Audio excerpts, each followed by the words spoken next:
हेलिकॉप्टरमधून खोके पेटी उतरवायच्या, पोलिसांच्या गाड्यातून पैसे वाटायचे, लाखो मतं विकत घ्यायच्या योजना करायच्या, रेटून खोटं बोलायचं, हा त्यांचा जाहीरनामा। याच्या पलीकडे त्यांचा जाहीरनामा नव्यानं निर्माण करण्याची गरज नाही।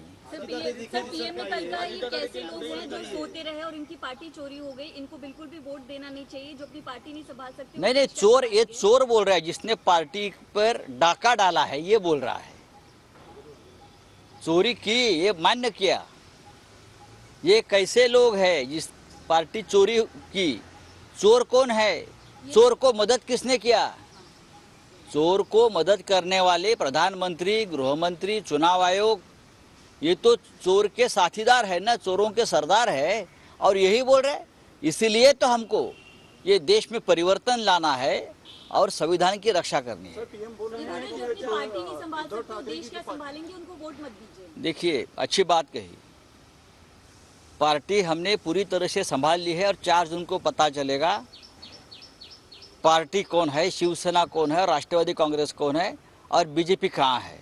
ये 4 जून को पता चलेगा। मोदी जी,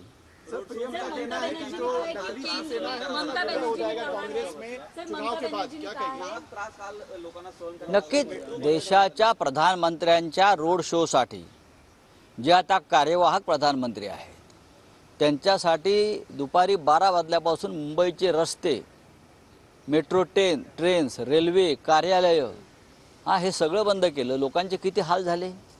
निवडणूक आयोग आहे कुठे? आचारसंहिता आहे कुठे? कोणासाठी?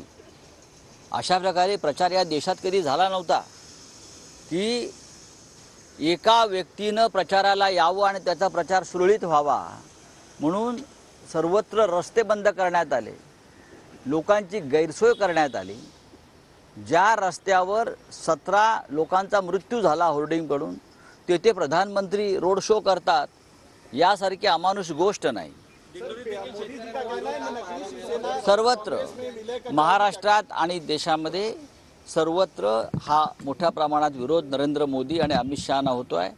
4 जून नंतर भारतीय जनता पक्षाचा